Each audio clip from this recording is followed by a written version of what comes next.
apalagi ditambah sekarang kesadaran masyarakat itu bukan sekedar untuk mengobati gigi, tapi mempercantik gigi, mempercantik senyuman, lifestyle-nya. Jadi semakin ke sini masyarakat itu membutuhkan kesehatan gigi bisa untuk menopang juga kehidupan dia sosialnya, gitu. Dan itu menurut saya sangat untuk kami sebagai owner dari klinik gigi ini, bisnis-bisnis kesehatan gigi sangat menjanjikan untuk saat ini karena memang bukan sekedar kita nunggu pasien buat ditambal, tapi pasien udah lebih aware lagi mutihin gigi, veneer, orto bahkan. Jadi ya.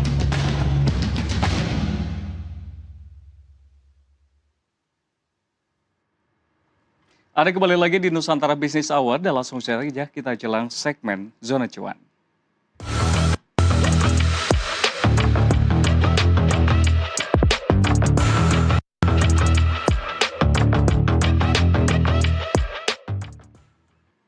Pemirsa, industri dental estetika di Indonesia diproyeksi terus bertumbuh seiring meningkatnya kesadaran masyarakat akan kesehatan dan penampilan gigi. Pelaku usaha pun mulai memperkuat investasi teknologi dan melakukan ekspansi untuk menangkap peluang pasar. Berdasarkan laporan 6W Research, pasar kosmetik dentistry Indonesia diperkirakan tumbuh sekitar 4% per tahun hingga tahun 2032. Pertumbuhan didorong meningkatnya permintaan layanan estetika gigi, perkembangan teknologi, serta perubahan preferensi konsumen. Data survei Kesehatan Indonesia 2023 juga menunjukkan 56,9% penduduk mengalami masalah gigi dan mulut, namun hanya 11,2% yang memanfaatkan layanan tenaga medis. Kondisi ini dinilai masih menyisakan ruang pertumbuhan yang besar bagi industri.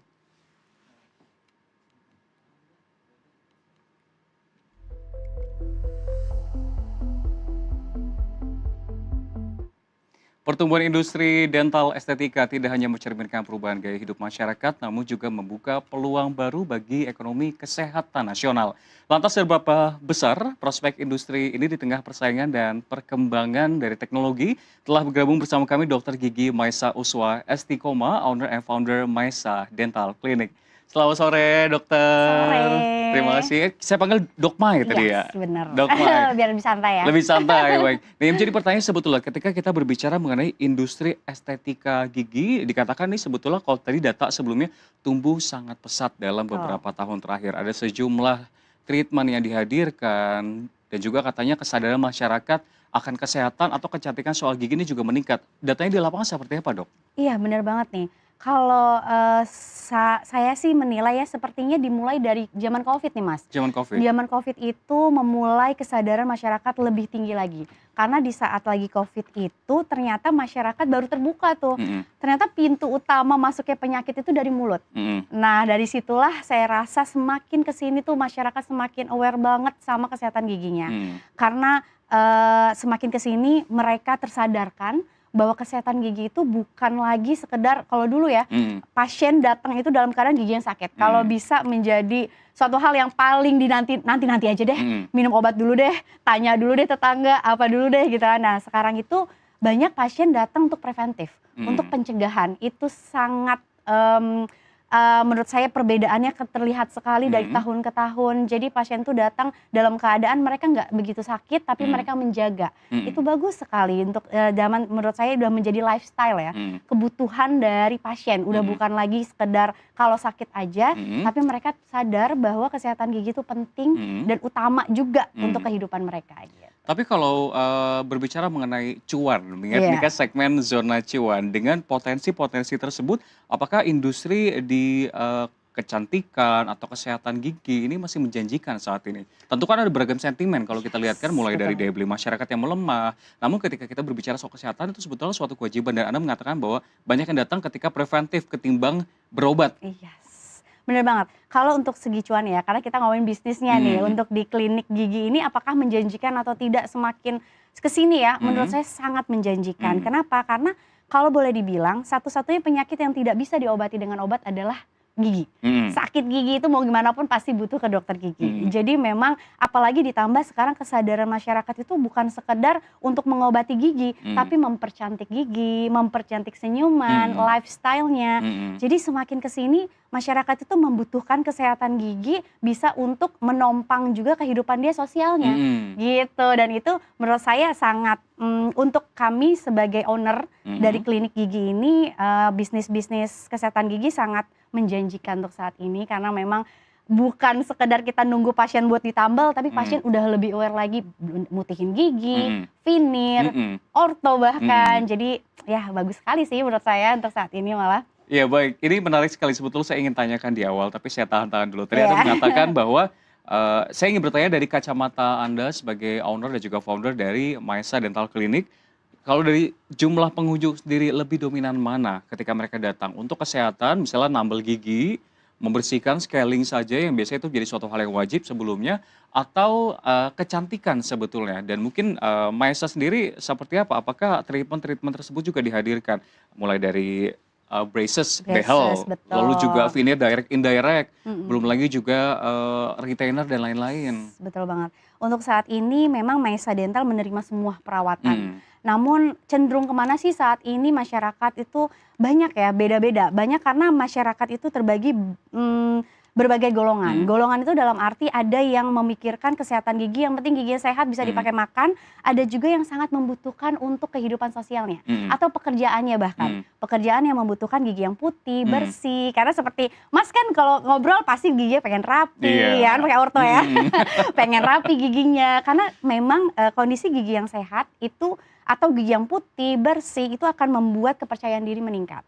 Sehingga kalau di Maesa Dental saat ini lebih lagi tinggi banget nih untuk kecantikan dan juga untuk kesehatan sama sih, sama rata sebenarnya. Tapi untuk gigi palsu itu juga dulu ya Mas, gigi palsu itu menjadi hal yang nanti kayak biarin aja deh ompong. Tapi saat ini Maesa Dental sangat tinggi sekali keinginan pasien-pasien untuk mengisi giginya. Kenapa seperti itu? Karena memang mulai tersadarkan bahwa dengan gigi yang kosong itu makanan, mengunyah, ngomong, lama-kelamaan kok mukanya asimetris ya, nggak simetris. Jadi mereka mulai tahu bahwa pentingnya gigi yang utuh, pentingnya gigi yang sehat itu berdampak ke sosialnya mereka gitu. Tapi yang paling banyak ini apa?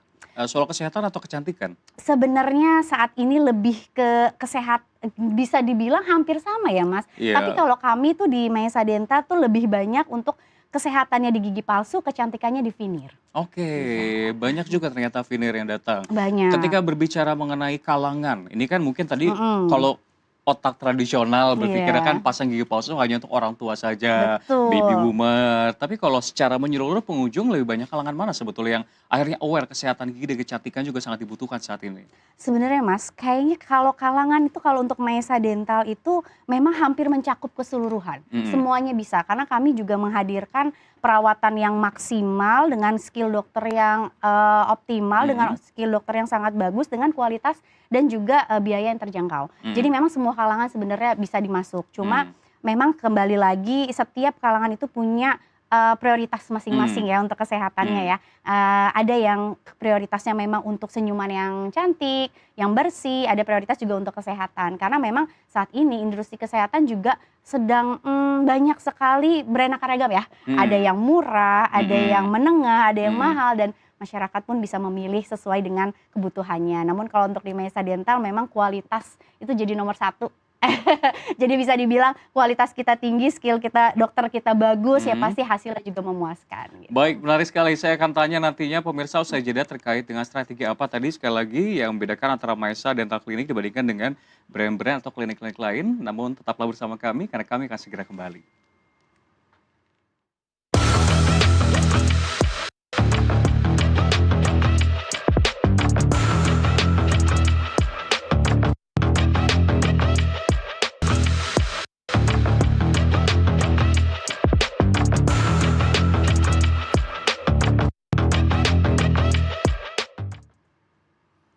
Pemirsa, Anda masih menyaksikan Zona Cuan dan masih bersama kami Dr. Gigi Maesa Uswa Istiqomah, owner and founder Maesa Dental Clinic. Dok Mai, lanjutkan dialog tadi kalau kita membahas sebetulnya mengenai strategi yang dilakukan oleh Maesa Dental Clinic dibandingkan dengan brand-brand atau dental klinik lain, ini seperti apa sebetulnya? Oke, kalau Maesa Dental Clinic itu lebih prioritas ke kenyamanan pasien, kualitas dokter, skill dokter, dan kepuasan pasien. Jadi kita di sini nggak fokus hanya memberikan biaya harus murah banget atau bagaimana, kita tidak terlalu fokus ke sana, lebih ke arah hasil yang didapatkan oleh pasien. Jadi karena semakin ke sini sakit gigi itu kayaknya adalah sakit yang nggak bisa ditahan ya katanya ya. Jadi memang kita mementingkan dengan training-training dokter agar mereka tuh skillnya bisa meningkat, agar semua ekspektasi pasien ke klinik gigi itu terpuaskan. Jangan sampai, karena bisa dibilang klinik gigi itu pasti banyak yang bilang mahal banget ya ke dokter gigi dengan biaya yang segitu, memuaskan atau tidak. Nah itu yang kita prioritaskan di Mesa Dental, kualitas dari segi pelayanan dan juga skill dokter yang kita utamakan. Tapi kalau kita berbicara mengenai cuan lagi, tadi kan kita bilang bahwa orang-orang semakin aware, banyak kunjungan datang mulai meningkat sejak pandemi COVID-19. Tapi itu kalau kita berbicara tarik mundur jangka panjang. Tapi kan perang Amerika Serikat dan Iran, harga minyak meningkat, harga plastik meningkat, berpengaruh terhadap daya beli, itu kita rasakan baru setahun atau setengah tahun terakhir. Kalau di lapangan seperti apa? Pengaruh ke industri kedokteran dan kecantikan gigi? Oke, karena memang menurut saya sih nggak terlalu berpengaruh ya kalau untuk ke klinik gigi ya. Terutama ke Mesa Dental, karena memang kami selalu memberikan bahwa kesehatan gigi itu kebutuhan pasien, bukan suatu hal yang kita paksakan. Jadi bukan kayak produk yang mereka harus bisa beli atau tidak, tapi gigi yang sakit ya pasti harus disembuhkan. Gigi yang kuning ya pasti mereka akan membuat kepercayaan diri menurun, sedangkan saat ini sepertinya mencari pekerjaan aja sulit. Jadi mereka akan mempertimbangkan kebutuhan mereka bahwa dengan gigi yang sehat, tanpa ada bau mulut yang tidak segar, kerja jadi maksimal, sehingga mereka membutuhkan kesehatan gigi juga. Nah dari situ juga kami Mesa Dental bisa dibilang tidak begitu berpengaruh, karena memang kualitas yang kita berikan, skill dokter yang kita berikan juga untuk perawatan pasien, itu yang membuat pasien jadi terpuaskan, sehingga kebutuhan pasien itu bisa terjamin di Mesa Dental gitu. Mungkin kalau saya bisa berasumsi atau menyatakan kalau secara pasar kedokteran gigi itu segmennya sudah jelas sebetulnya. Ketika mereka semua udah aware, terliterasi soal kesehatan gigi, akhirnya mereka akan tetap pergi ke dokter gigi. Dan Anda sendiri tadi sebelumnya mengatakan bahwa bahkan ada peningkatan di momen saat ini, bukan penurunan. Yang artinya apakah ada konsumen-konsumen baru yang memang terpapar oleh digitalisasi, belum lagi tren K-pop, mereka ingin kecantikan gigi, ataupun ketakutan-ketakutan ada kayak semacam kortugi gitu kan. Ya benar banget, kok tahu ya Mas.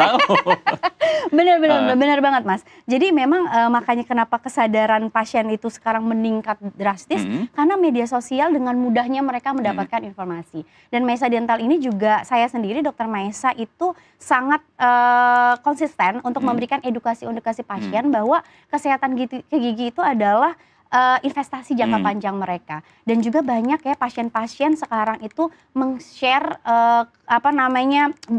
perawatan, pengalaman mereka, terutama banget pengalaman buruk terhadap kesehatan gigi yang ditinggalkan, yang cuek terhadap gigi bolong, sehingga kesadaran pasien sangat meningkat saat ini. Banyak yang takut, nanti jantungnya kenapa-napa gara-gara gigi berlubang, nanti ada yang meninggal gara-gara gigi bolong, dan itu semua dampak positif dari pengalaman orang yang bisa diambil oleh orang-orang lain, sehingga kesadarannya sangat meningkat sekarang. Tapi kalau Anda melihat sebetulnya secara industri, secara teknologi yang dimiliki oleh kedokteran gigi dan juga klinik kecantikan gigi di Indonesia itu dibandingkan negara-negara lain itu seperti apa sebetulnya? Karena kan kalau kita ketahui banyak teknologi digital yang akhirnya sudah terimplementasi oleh kedokteran gigi. Mungkin digital smile design, lalu juga ada CAD atau CAM, lalu juga ada artificial intelligence yang mulai diterapkan di dunia kedokteran gigi. Seperti apa sih kalau ngomongin secara besar di Indonesia? Sudah mampu bersaingkah dibandingkan dengan negara lain? Untuk saat ini saya rasa ya, pendapat saya bahwa dokter-dokter Indonesia ini sudah mampu lah untuk bersaing dengan, karena memang pasien saya sendiri banyak sekali loh dari luar negeri datang ke klinik saya untuk melakukan perawatan, karena persaingannya cukup bisa dibilang kalau di Indonesia ini dari segi pelayanan dan juga harga ya, biaya perawatan di Indonesia jauh lebih murah dibandingkan dengan luar negeri, dan itu bisa menjadi nilai positif, nilai tinggi untuk klinik-klinik di Indonesia. Nah selain itu juga yang tadi digital juga sangat membantu untuk para pasien. Dulu Mas, ke dokter gigi pasien tuh pasrah, gigi bolong nggak tahu nih apa yang ditambal, pokoknya pulang-pulang sehat aja. Nah saat ini tuh sekarang teknologi itu sudah tinggi, ada yang namanya kamera intraoral, hal basic yang selama ini pasien itu ditambal nggak tahu gigi yang mana. Nah saat ini sekarang sebelum dilakukan perawatan mereka bisa tahu nih, gigi yang ini ya Bu, gigi yang ini ya, udah kelihatan semua keadaannya, dan itu bisa membuat dampak positif kesadaran pasien lebih meningkat. Oh ternyata gigi aku bukan cuma gigi yang ini yang berlubang ya, ternyata banyak banget nih masalah. Karena ternyata kesehatan gigi yang bolong itu biasanya tidak menimbulkan rasa sakit, Mas. Jadi makanya banyak yang pasien-pasien yang datang saat udah sakit banget. Nah itu yang membuat teknologi ini alhamdulillah membantu nih memberikan deskripsi ke pasien bahwa giginya nggak cuma itu yang berlubang gitu. Jadi kesadaran meningkat, teknologinya semakin tinggi, juga kayak kita itu mendesain gigi pasien ompong. Terus kita bisa membuat nih ibu, kita akan membuat gigi ibu jadi seperti ini. Dia lebih percaya dan itu akhirnya mau melakukan perawatan. Dulu kayaknya nggak kebayang ya gigi saya mau diapain dan akhirnya nanti dulu deh dok. Padahal itu kebutuhan si pasien. Gitu. Sekarang kita mungkin akan kembali lagi dari kacamata Anda. Bukan hanya dari dokter gigi saja, namun juga sebagai founder dan juga pemilik usaha dari dental klinik Anda sendiri. Sejumlah industri ini somehow kan mengeluhkan soal bahan baku. Ketika kita berbicara ngomongin ban, karet, plastik, dan lain-lain, itu cukup sulit untuk didapatkan. Kalau dari industri klinik kecantikan dan juga kesehatan gigi, dokter gigi ini seperti apa? Apakah masih ada sejumlah material dan alat kesehatan gigi yang masih bergantung pada impor kah? Jujur ya, bahkan hampir semua kita memang alat dan bahan kedokteran gigi itu impor. Dan itu dampaknya sangat besar ya buat kita, makanya kita memberikan supaya pasien juga tidak terlalu berpengaruh terhadap itu, kita memberikan kualitas dari klinik yang mumpuni, kepuasan pasien. Sepertinya banyak pasien yang sekarang itu memang lebih mementingkan mereka puas, mereka nyaman, painless, saat melakukan perawatan dibandingkan dengan biaya yang mereka pikirkan.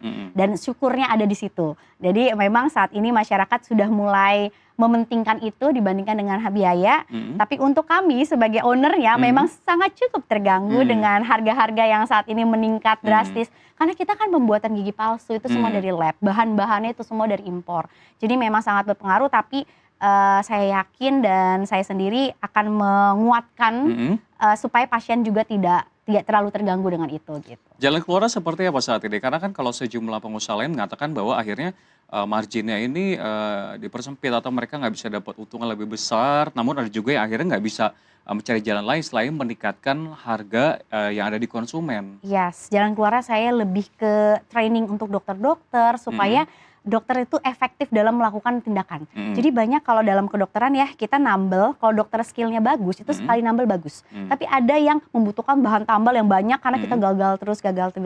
Itu juga dapat membuat meningkatnya bahan baku yang kita perlukan. Jadi dengan skill dokter, terus SOP dari SDM klinik yang asisten, semuanya berkesinambungan mereka mengerjakan dengan baik, itu akan mengurangi sisa-sisa atau bahan-bahan yang tidak terpakai gitu. Jadi aku lebih menguatkan itu sih untuk menghindari juga pasien terlalu tinggi harganya. Gitu.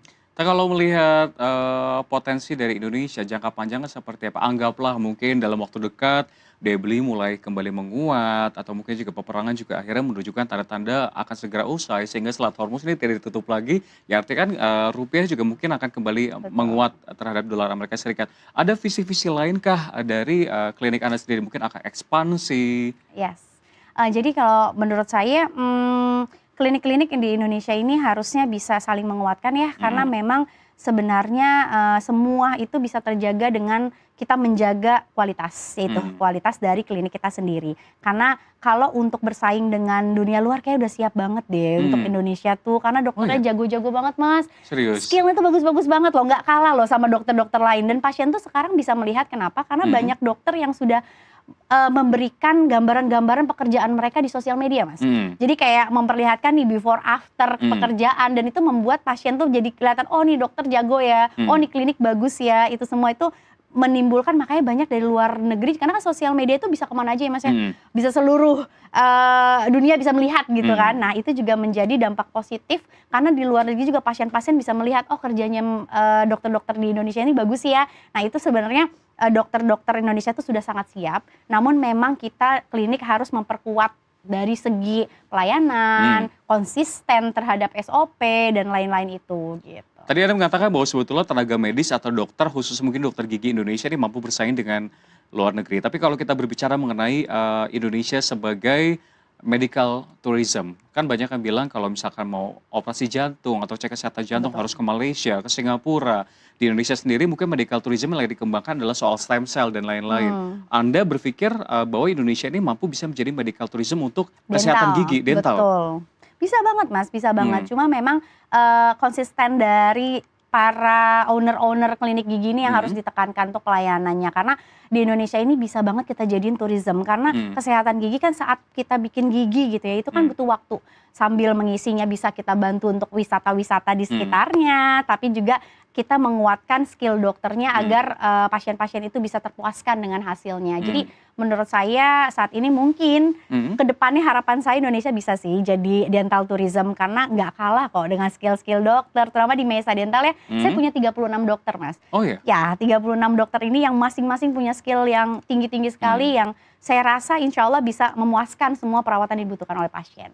Lalu selanjutnya mungkin ini menjadi pertanyaan terakhir, Dok Mai, terkait dengan tantangan dari kacamata Anda sebagai pelaku industri di dental di Indonesia seperti apa? Apakah itu regulasi atau ketersediaan dari SDM atau mungkin investasi teknologi, edukasi atau bahkan sumber daya manusia yang menjadi konsumen Indonesia? Oke, tantangannya tuh sosial media Mas sebenarnya. Sosial media. Saat ini sepertinya dokter itu banyak masyarakat yang percaya terhadap pendapat orang, bukan pendapat dokter. Itu tantangan terbesar saya. Saya kadang-kadang melihat, wah kayak ada satu, jadi semua dokter tidak ada yang menginginkan pasiennya terjadi sesuatu.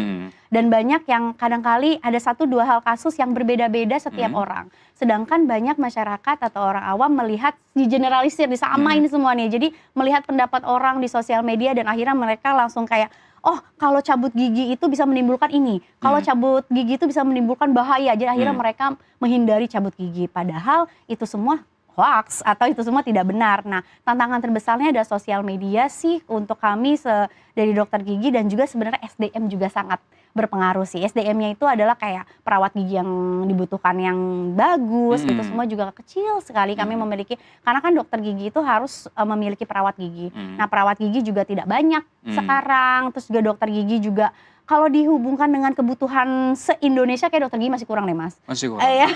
Tenaga medisnya masih kurang deh Mas. Nah itu juga sebagai tantangan kita memilih dokter yang skillnya bagus itu sulit sekali. Makanya Maesa Dental memiliki 36 dokter ini saya training, saya benar-benar pastikan bahwa mereka berkompeten untuk melakukan semua perawatan yang dibutuhkan. Lewat dialog kali ini bersama dengan Dr. Gigi Maesa, kita melihat memang untuk industri dental tidak hanya menjadi sumber cuan saja, namun ada peluang lain di tengah banyak orang yang sudah dapat pekerjaan. Tadi peluangnya adalah menjadi tenaga medis di industri dental. Ada apa aja tadi yang masih kurang nih SDM kita? SDM-nya banyak, perawat gigi, dokter spesialisnya juga, dan juga kayak admin khusus untuk kedokteran giginya juga kita masih banyak sih kurangnya. Baik, dialognya sangat menarik sekali dalam Zona Cuan kali ini. Sekali lagi terima kasih telah bergabung bersama kami, Dr. Gigi Maesa Uswa Istiqomah selaku owner dan juga founder dari Maesa Dental Clinic. Terima kasih. Sehat dan sukses selalu, terima kasih dokter. banyak, sehat selalu. Sehat selalu. Dan pemirsa, informasi tadi menutup Nusantara Business Hour, dan bisnis bukan sekedar tentang keuntungan, tapi juga membangun nilai, menciptakan dampak dan bertumbuh bersama menuju masa depan yang lebih baik. Saya Rian Antono.